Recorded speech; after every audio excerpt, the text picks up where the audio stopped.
तुम्हाला मला एक सांगायचं ते एक फॉलोवर म्हणून आलते आमच्या इथं गेल्या वर्षी आलते. एक 12 महिने झालं.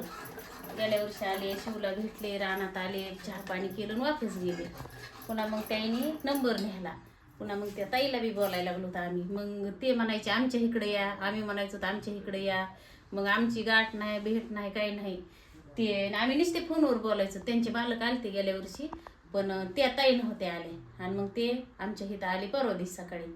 परवा दिवशी इरबळ राहिले, पुन्हा रात्रभर राहिले, काल इरबळ राहिले.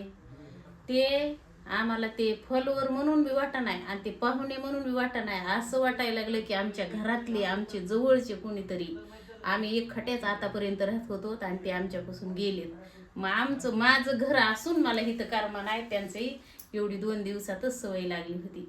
आम्ही सारखं गप्पा मारत बसायचो, हे करायचो. आणि त्या कालपासून रात्री गेल्यात आहे तर मला कसलंच घरी आमच्या कर्मा नाही. मला त्यांचीच दोघांची सारखं आठवण यायला लागली. आता त्यांच्याकडे जायला आणि त्यांना इकडे यायला ते जवळ बी नाही, लई लांब आहे. आमचा शिव सकाळी आला, रोज आला की म्हणायचा नुनू भैयानं दारात आला की मामा चौकड त्याने घराच्या महाग दरवाज्यात इकडं तिकडं चौकड धुंडाळा मारला, बघितलं. आणि शेवट मला म्हणला सांगते का नाही तर दगडच घेतले हाणायला.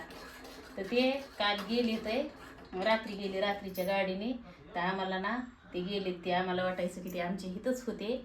आमचे नातेवाईक नव्हते, कुणी नव्हते, आमच्या घरातलेच एक सदस्य म्हणून होते.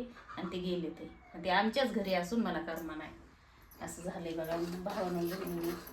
ते माणूस म्हणतं ना, रानचं पाखरू माया लावल्यावर रानचं पाखरू जवळ येतं, तसली कला झाली. त्यांची ना आमची गाठ बी नव्हती, ओळख बी नव्हती, काहीच नव्हती. आणि ते गेले तर आता काय आम्हाला कर्मा नाही बघा. असलं झालं. आणि चहा करून तर खास चहाला बसली म्हणून मला त्यांची आठवण आली.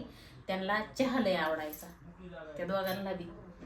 आपलं घरच्या म्हशीचं दूध आहे. आणि त्यांना संध्याकाळी म्हणलं जाताना जेवण करा, तर ते म्हणले आम्हाला जेवण नव्हतं पण आम्हाला चहा करा. आत्ता सकाळी फोन केला तर ते तिकून फोनवर म्हणते तर की आम्हाला काही न ग, आम्हाला मामी तेवढा चहा करून पाठवा. आता कसा का पाठवा इतक्या लांबून चहा करून. असं झालं. चहाला बघून आता आमचे दारू बी आले ते पाहुणे तिथं, त्यांना चहा बनवलाय म्हणून माझ्या लक्षात आलं. तसं माया लावली ना, रानचं पाखरू तर जवळ येतच येतं. पण असे आपलं काही माया लावली बाहेर माणसं सुद्धा लई चांगली येतं.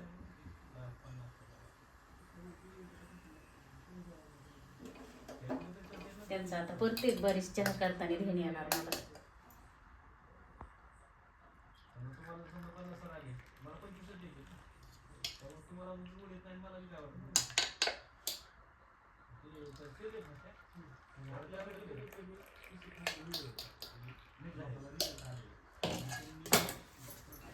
चला आपले बाहेर बी पाहुणे आले, त्यांना चहा देऊन येते.